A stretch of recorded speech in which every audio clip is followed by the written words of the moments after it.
Dia de los Muertos, or Day of the Dead, is a holiday that combines the ancient Aztec custom of celebrating ancestors with All Souls Day, a holiday that Spanish invaders brought to Mexico starting in the early 1500s.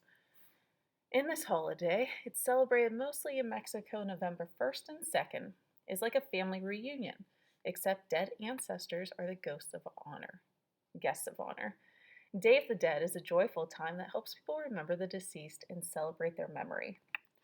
First, people set up a candlelight altar in their homes so spirits can find their way back to their relatives. The altar also offers some of the favorite foods of the deceased, just in case they get hungry. Items that were important to the ancestors when they were alive, such as favorite book, musical instrument, are placed on the altar as well. During the Day of the Dead, life-size papier-mâché skeletons and miniature plastic or clay skeletons are everywhere. Mexicans honor their ancestors on Day of the Dead, but they also remind themselves that death is just a part of life. Hanging out with skeletons remind people that one day they will be skeletons, but not for very long. The skeletons are posting all sorts of wacky things, such as playing guitar, taking a bath, or making tortillas. Apparently, people aren't the only ones who get to have fun on Day of the Dead. For our project, we're going to be drawing and coloring a sugar skull. This is an example of one. You'll notice with the sugar skulls, they're very symmetrical. That means what we do on one side, we have to do on the other. You usually see a lot of natural elements in these, but when you go for your designs, you can always look up different ideas. For mine, I drew it. I added color with markers so it was nice and bright.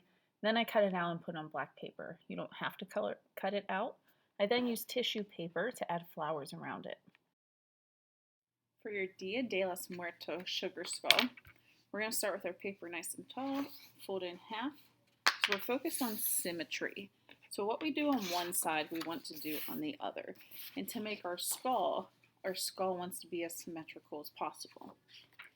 To begin, towards the top of your paper, I'm going to come out and down like I'm about to make a full circle. What we do on one side, we have to do on the other. For the cheekbones, I come down, out, and in. It's like a belly. Think of someone's belly. So we start with that straight line.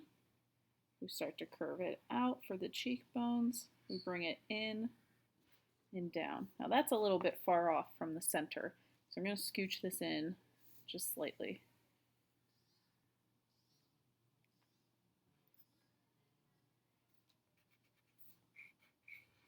Erase those lines I accidentally made. And then we're going to connect it, and that's where your top teeth are going to be. So for your teeth, I'm going to start in the middle. My first two teeth, that crease from our papers right down the center. Two more, or a few more on each side. So I did 1, 2, 3, 4. I need 1, 2, 3, and 4 on that side.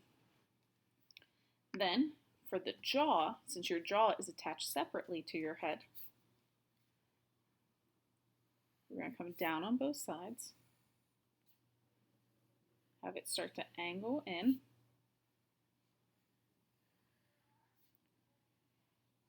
and then connect it at the bottom.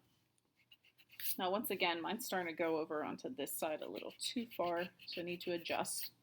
So if I want to be symmetrical, we want to be as close as possible. Again, for the jaw, since it's separate, we're going to see the background in these two areas. So right where this last tooth is, we come down and circle around. Come down and circle around. And then we have the bottom teeth that we're just going to add.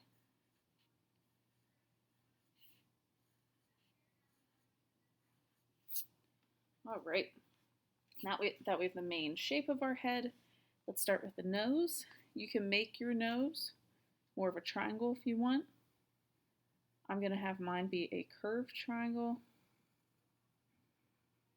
And then we'll add a line right down the center. And for your eyes, we can either have them circles, if you want to grab something to trace a circle with, or we can have like curved rectangles. Since your eyes are in the middle of your whole entire head, the forehead is going to be pretty high. Our eyes aren't the whole way up here in our head. So again, you could do circles, you could do more of a rectangle.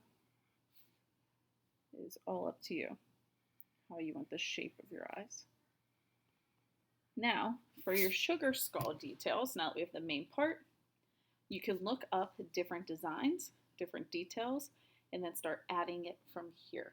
We will do it in black first, and then we'll go in and add a lot of color. That way your details and designs really stand out.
Our next step is to start to add color. I used markers for mine. Make sure when you add color, what you do on one side, you do on the other, because we want to make it symmetrical.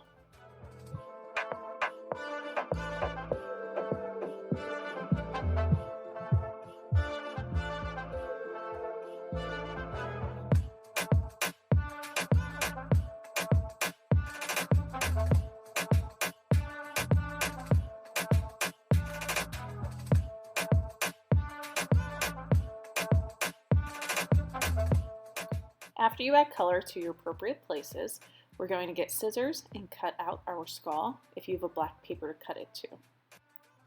Then for the little parts where the jaw is, you can either cut it out like I am, or you can just color them in black. It was a little difficult to cut those out.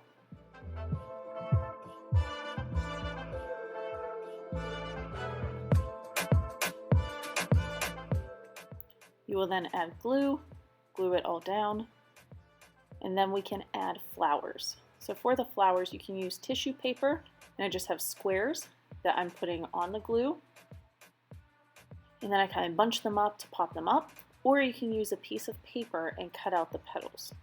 I personally liked how the tissue paper ones turned out, but it's up to you which one you choose to do. I also wish I would have drawn the flower on the paper first.